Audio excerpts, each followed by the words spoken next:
Alright guys, welcome to another video for Azur Lane. Today is prioritizing the best ways to get stronger in this game. Oh my god, yes, a topic that everyone should be knowing, because I'm pretty sure it's not a complicated topic, but there are genuinely some of you out there that literally do not know what's the most important thing. So I'm going to break it down to you, make it quick as possible to get this thing done. Let's go. Okay, the first thing everyone should know, and I've said this probably 3 billion times now, levels is the most important thing when it comes to this game. There's gear, there's all this other stuff, that's also important too, but the most important thing that makes this game super playable is levels. You're going to need levels. Now, there's scenarios where it's like, oh, I can't farm this event is too hard, stuff like that, right? You gotta look at the ships here. Yeah, you can look at the wiki or whatever. It tells you like what kind of level the ships are. But if you want an easy time dealing with the content or whatever you're doing, try to stay at least 10 to 20 levels above the enemies. So for example, this event right here, I believe the mobs go up to like level 60 or 70 or something. If you want a semi-decent time, go to level 90. Level 90, you can auto battle it. You can do all that easy stuff.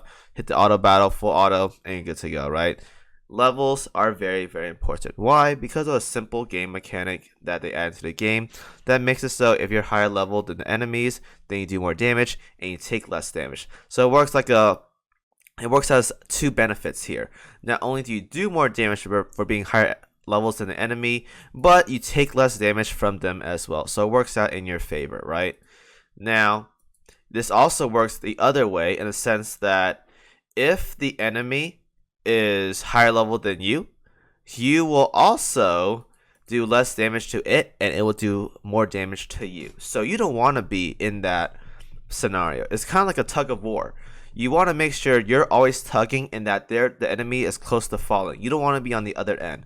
So to stop that, you need more levels. Now, getting more levels, I made videos on this many times. You're going to have to play it out. Simple as that. You're going to have to play it out. But levels are indeed the most important thing in this game. Reason as to why I highly suggest getting a lot of 120s in general, even though it takes a lot of times, because 120 is the highest level, and when you're at 120, most of the things in this game becomes trivial, such as event farming for big events, because the enemies over there are like 102, 103. And then you have these mini events that go up to like level 60 and 70. You don't need level 120s for those, but you can get that much done here. And then you have stuff like World 12, World 13, where having 120 helps a lot. And I mean a lot. World 13, you're probably going to run like plus 115 ships if you know how to build properly.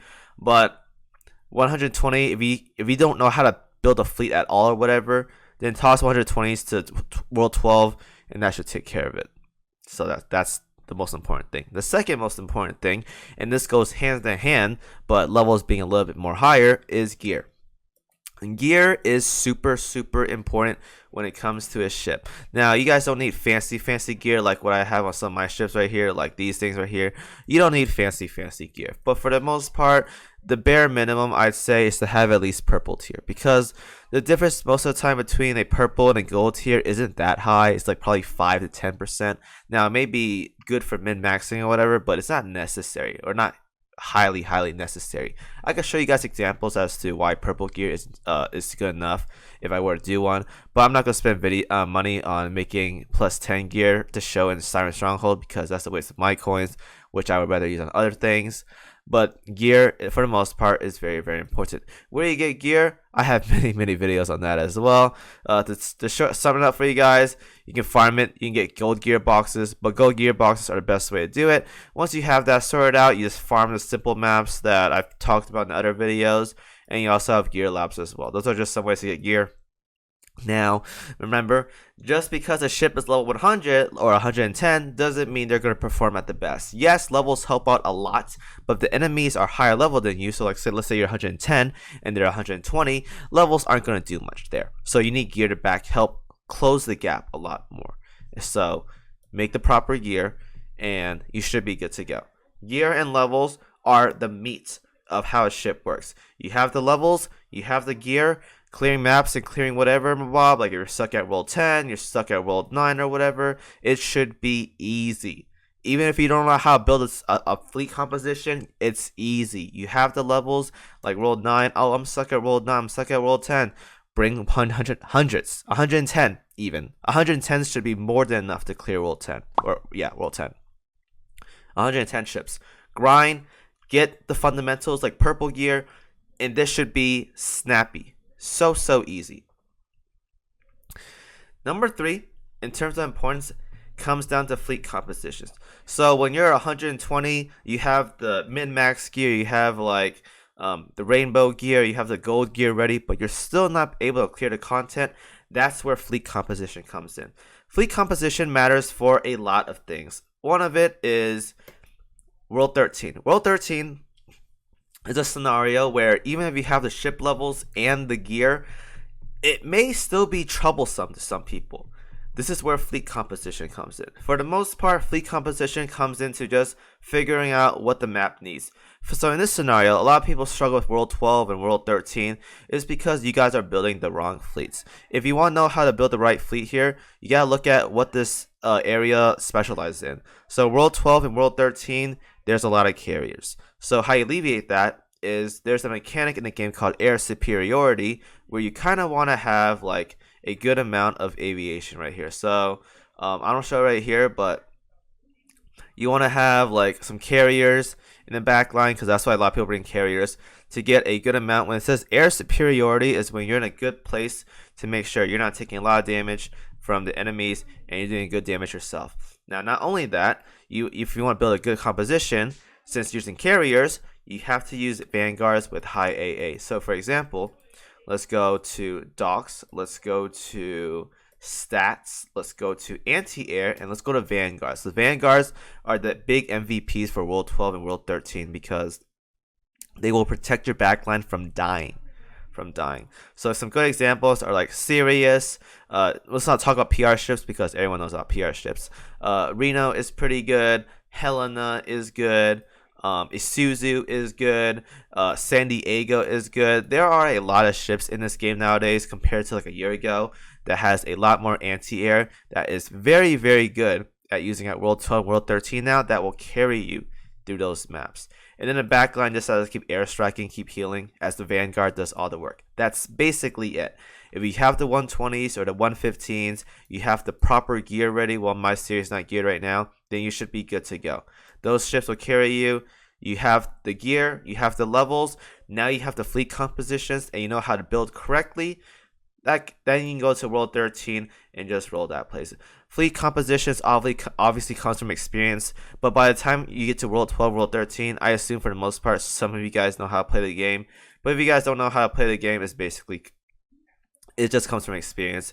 Get some anti-air vanguards, damage vanguards as well, and as they're doing damage and clearing the planes from hitting your backline, what do? You have supports to back up your front line. Similar as how boss compositions nowadays, you have BBs or carriers, and then you have like Helena, Cleveland, Casino buffing up the back line.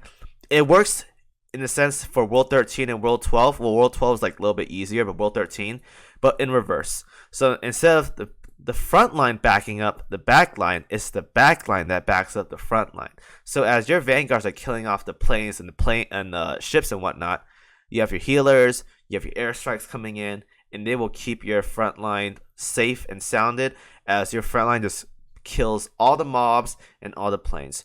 Level 100, proper gear, proper fleet compositions, and that will knock out World 12 and World 13 for you guys easily. Now, you have the fleet compositions, you have the gears, you have the levels. If you still can't clear at that point, something is wrong.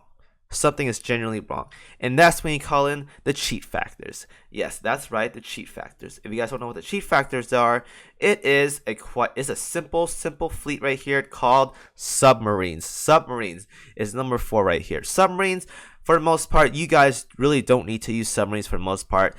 There are some scenarios where I say submarines are highly recommended if you're struggling. World 13 on lethal can definitely do that for you. You have to be careful about this one.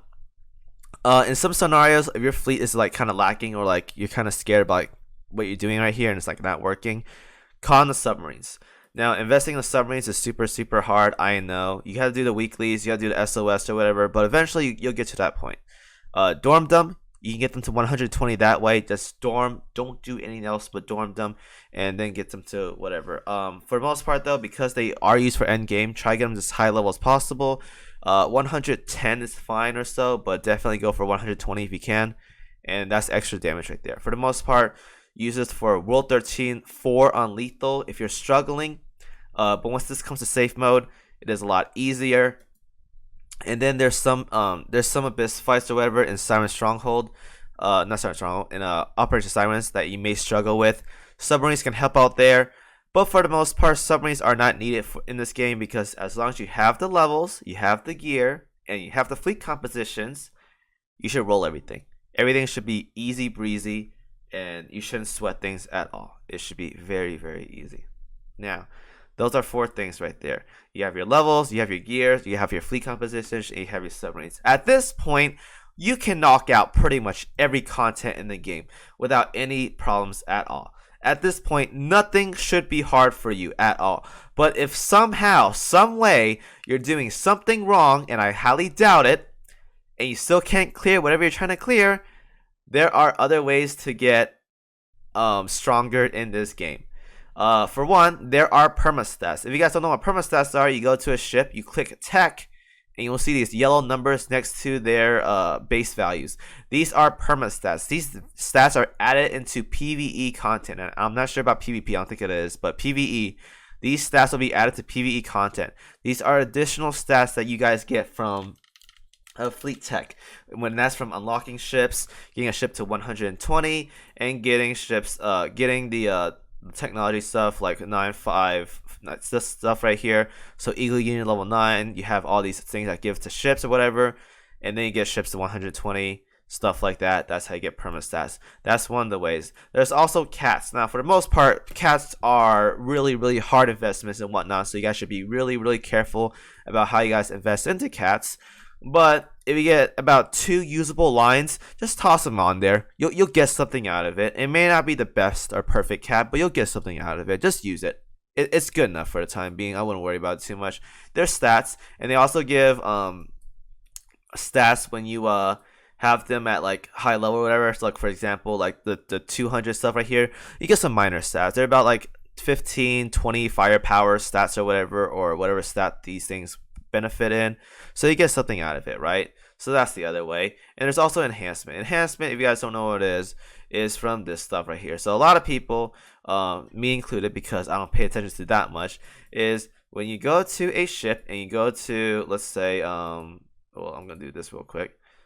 Levels, go over here, and we go to, say, Aquila, because I'm leveling her up right now. There are stats that you can enhance. So if you see this bar and it's grayed out, you can enhance some stats. So let's do that. Want to save 2 carriers, I'm farming 2-1, and boom, you feed that, and watch this. 260, 69 right here goes to 7, or one sec. Goes to 70 and 72. You get stats that way. When you cap those out, they're good to go. At level 100, you hit their max potential of what they can get enhanced to, and then there's no more stats. So those are a little bit ways to get stronger in the game. You have your levels, you have your gear, you have the fleet compositions, you have submarines, and you have all those exterior stats that you can add to your ship. If you still can't clear the content, either the content is way too hard, or you got some improvement to do, my man, because at this point, there should be no content that you can't destroy with level 120 ships, properly geared, fleet composition is correct, and submarines and whatnot. Unless your RNG is just that bad, it shouldn't be that hard. So, hopefully you guys enjoyed the video. Again, levels and gear are the meat. Make sure you have the levels, make sure you have the gear, and I explain those in many videos. Once you have those and you're still struggling, you have all the 120 ships and you're still struggling, fleet compositions. Fleet compositions matter a lot.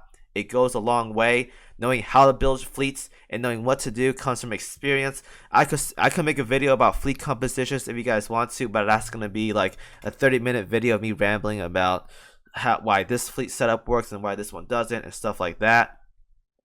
And if the fleet composition stuff isn't working, you're lacking damage or whatever, throw in the submarines. Submarines do a lot of damage.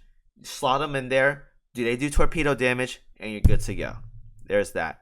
And if all those things aren't working, make sure you have the min-max stats, the fleet tech, the cats, and the perma stats and whatever. You're good to go.